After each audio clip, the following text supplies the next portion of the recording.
Olá pessoal, então, como eu falei no vídeo anterior, estamos começando hoje esse propósito de estudarmos o Evangelho de João.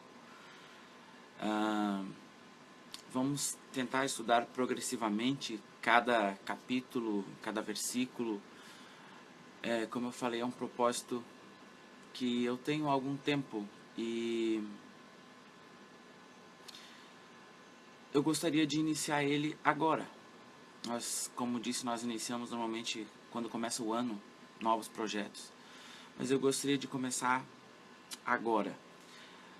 Eu vou tentar me focar mais em falar do texto, e as perguntas que surgirem talvez nessa live eu respondo então na próxima, ok? Para ficar mais... talvez... não sei, vou ver como é que eu vou conseguir lidar com isso, de ver a pergunta e tentar responder ou tentar interagir com vocês. É um experimento, é ao vivo, é o começo, mas eu quero dar continuidade. Um projeto que tenho no meu coração, e estudar João é muito bom. Bom, sobre João é o evangelho que foi escrito numa linguagem mais universal, com uma abrangência maior do que os outros. Se você ler os evangelhos, e uma dúvida que eu tinha quando eu era criança era por que escrever 3 livros, 4 livros contando quase as mesmas coisas. E talvez é uma pergunta que você já se fez. Cada evangelho teve um propósito. Mateus foi escrito, talvez você já ouviu isso, mas vou repetir talvez para quem ainda não viu. Mateus foi escrito para os judeus, por isso que Mateus sempre usa frases como como dizem os profetas, como disseram os profetas, como predisseram os profetas, como dizem as escrituras. Mateus tenta fazer essa ligação entre o que está acontecendo aqui agora com aquilo que os profetas falaram lá no passado, justamente para fazer o povo judeu acordar e entender que aquele que estava ali era o Messias. Marcos é escrito para os romanos, que eram o povo que estava dominando a Judéia naquela época, aquela região. E Marcos, então, é um livro cheio de ação. Saiu Jesus da Judéia, foi para Galiléia, saiu dali, foi para lá, saiu dali, foi para tal lugar. Ele tenta enfocar Jesus conquistador, como eram os romanos de então. Um Jesus que ia de um lugar para o outro e conquistava mais discípulos, mais pessoas, enfim.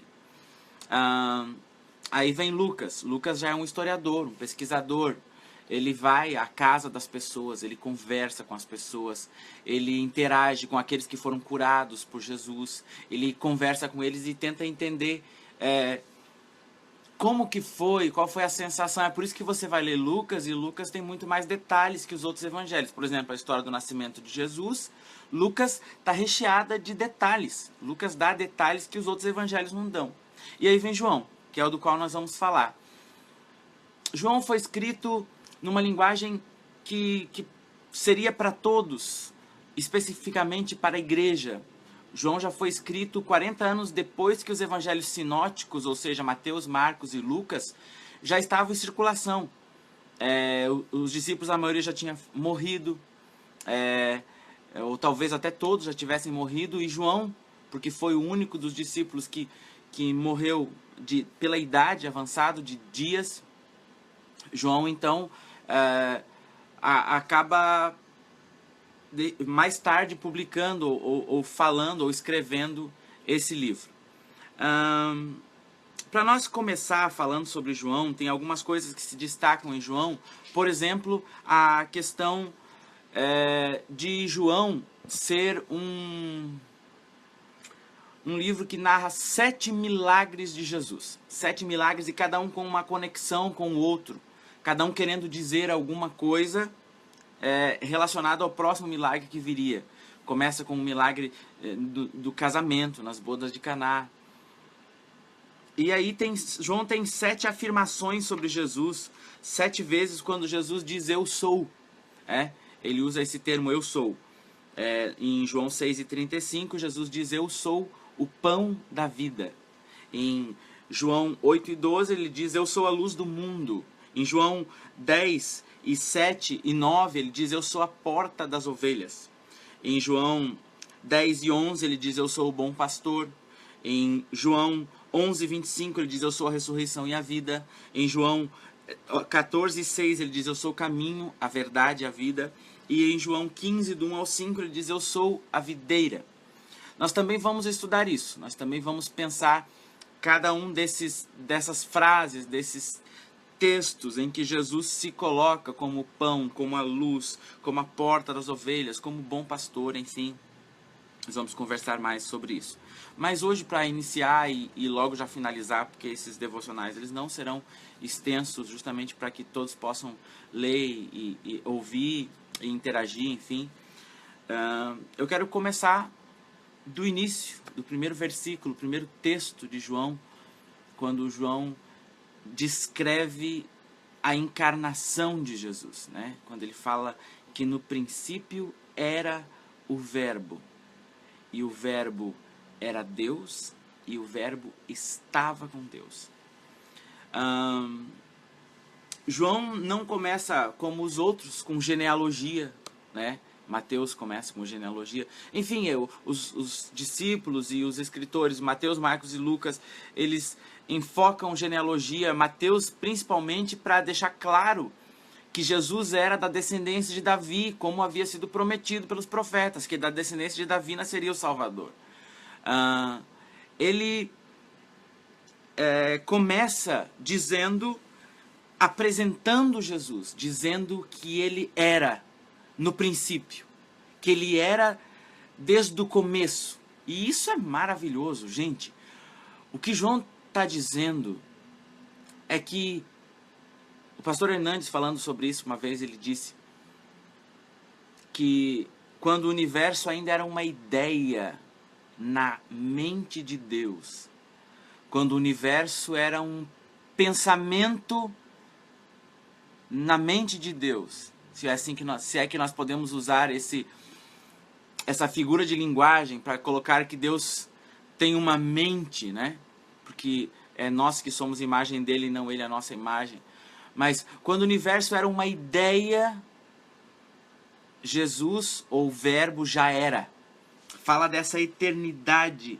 João olha lá para trás na eternidade e vê um Verbo que já era, que já existia. Ele já existia antes que a matéria fosse criada. Antes que existissem os mares, antes que existisse o sol, antes que existisse esse universo que é infinito e que os pesquisadores dizem que está em expansão, ele já era, ele já existia. É maravilhoso, ele é antes do tempo, ele é o Pai da eternidade. Aleluia! Isso é maravilhoso, gente.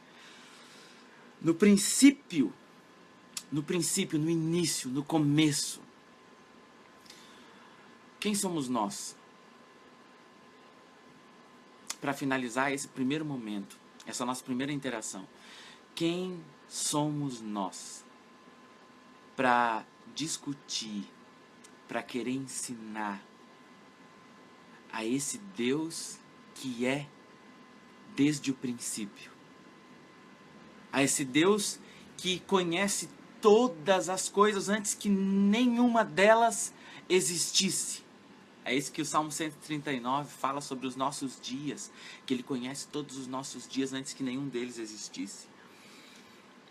O Logos, o verbo da criação, ele não era um ser criado, porque o João estava tendo problema naquela época lá com seitas que diziam que Jesus nunca se encarnou, Jesus nunca foi palpável, Jesus nunca esteve ali em carne e osso. E João escreve, nós vimos ele, nós o conhecemos, nós o tocamos, ele foi conhecido de nós nos relacionamos com ele, ele esteve perto de nós, ele falou conosco, ele comeu, ele caminhou ao nosso lado, nós o vimos suar, nós o vimos cansado, nós o vimos chorando. Nós conhecemos esse Jesus, esse Verbo que se fez carne, esse Verbo que encarnou.